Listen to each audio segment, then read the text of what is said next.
Combien avez-vous dépensé en formation en ligne ces 3 dernières années? Le marché de la formation en ligne en France a atteint 3 milliards d'euros en 2022 et poursuit sa croissance. Une grande partie de cet argent est partie dans des formations vendues par des influenceurs sans agrément, sans contenu vérifié et sans aucune garantie réelle de résultat. Ce n'est pas une opinion, c'est documenté. Bienvenue dans l'épisode 4 de Finances non sponsorisées. Aujourd'hui, les formations en ligne, le tunnel de vente, les faux témoignages, les garanties bidons et comment récupérer votre argent si vous vous êtes fait avoir. Tout commence par quelque chose de gratuit, un PDF, un webinaire, une vidéo YouTube, un challenge de 5 jours. Ce contenu gratuit n'est pas de la générosité, c'est le début d'un tunnel de vente soigneusement conçu. Voici comment il fonctionne. Étape 1. Le contenu gratuit installe la confiance. Vous apprenez quelque chose d'utile. Vous commencez à faire confiance à l'auteur. Étape 2. Une offre d'entrée de gamme apparaît, entre 27 et 97 euros. Un prix psychologiquement accessible. Vous achetez.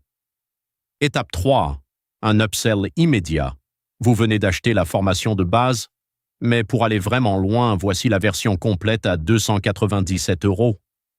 Étape 4. Le mastermind. Un groupe privé, un accès direct aux créateurs, entre 1 000 et 5 000 euros par an. Étape 5. Le programme VIP. Coaching individuel, entre 5 000 et 20 000 euros. À chaque étape, vous avez déjà investi. Partir semble une perte. C'est précisément le calcul. 6 techniques sont utilisées de manière quasi systématique. Première technique, la rareté artificielle. Il ne reste que 3 places. Cette offre ferme dimanche à minuit. Le compteur repart à 0 à chaque visite. La rareté est fabriquée pour déclencher une décision rapide et irréfléchie. Deuxième technique, la preuve sociale fabriquée. Des témoignages avec prénom, photos et résultats impressionnants. Ce que vous ne voyez pas, les centaines de personnes qui n'ont rien obtenu. Certains témoignages sont rédigés par le créateur lui-même ou achetés sur des plateformes. Troisième technique, l'autorité construite. Passage dans les médias, best-seller Amazon auto-publié, intervenant dans des conférences organisées par soi-même. L'autorité se fabrique, elle ne signifie pas la compétence. Quatrième technique, la garantie satisfait ou remboursée trompeuse. Garantie 30 jours sans condition. Puis les conditions, vous devez prouver que vous avez suivi toutes les leçons, fait tous les exercices et que ça n'a quand même pas marché. En pratique, le remboursement est quasi impossible à obtenir. Cinquième technique, le résultat exceptionnel comme norme. Mon élève Jean-Pierre a fait 50 000 euros en 3 mois. Jean-Pierre est l'exception sur 1000. Il est présenté comme la règle. Sixième technique, la culpabilisation. Si ça ne marche pas pour toi, c'est que tu n'as pas suffisamment appliqué. La responsabilité de l'échec est transférée à l'acheteur. La formation n'est jamais en cause. En France, la formation professionnelle est un secteur encadré. Toute formation vendue dans un cadre CPF doit être dispensée par un organisme certifié Qualiopi. Mais la grande majorité des formations vendues par les influenceurs ne sont pas éligibles au CPF.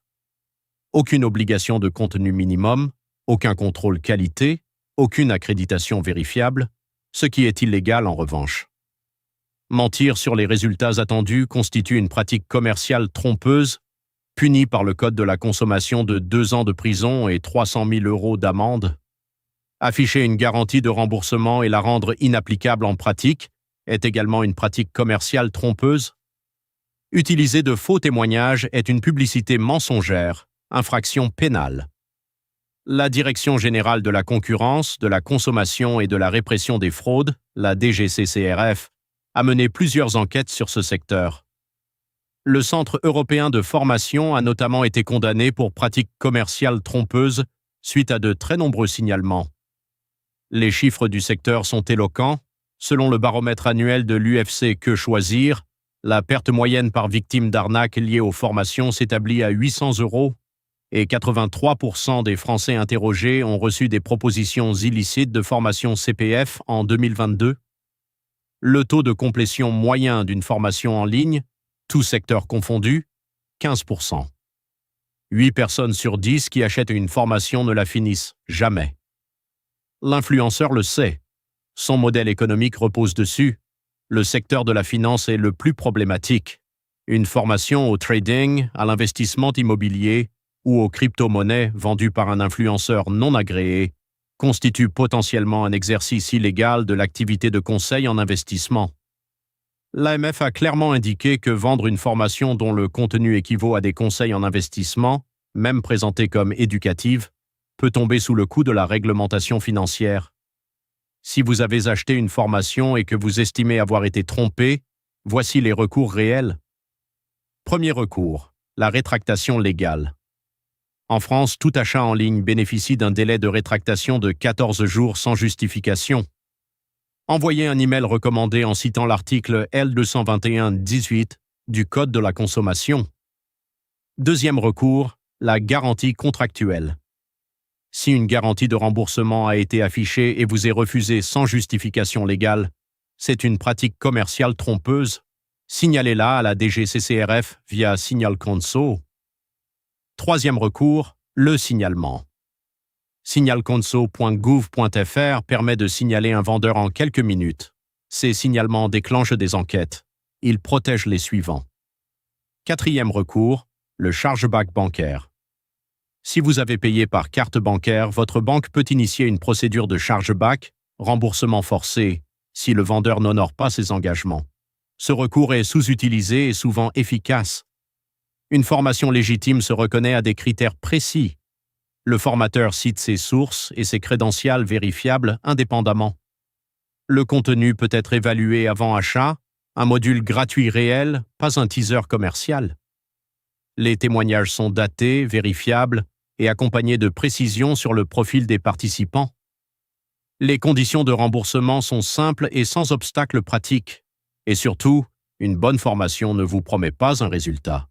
Elle vous donne des outils. Le résultat dépend de vous. Avant d'acheter une formation en ligne, 5 questions. 1. Pouvez-vous vérifier les crédentials du formateur indépendamment de son propre site? 2. Les témoignages sont-ils datés et accompagnés de profils vérifiables? 3. Les conditions de remboursement sont-elles simples et sans obstacles pratiques? 4.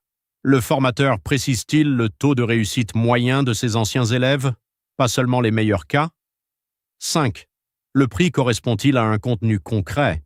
Ou est-il gonflé pour créer une valeur perçue? Se former est une excellente décision. Acheter n'importe quelle formation à n'importe qui en est une mauvaise. La règle la plus simple, si le vendeur gagne plus d'argent en vous vendant une formation qu'en appliquant lui-même ce qu'il enseigne, ses intérêts ne sont pas alignés avec les vôtres. Les liens vers Signalconso, la DGCCRF et les avertissements AMF sont en description. Si vous avez déjà acheté une formation et que vous vous êtes senti trompé, signalez-le. Vous ne récupérerez peut-être pas votre argent, mais vous protégerez le suivant. Merci d'avoir regardé Finance non sponsorisée.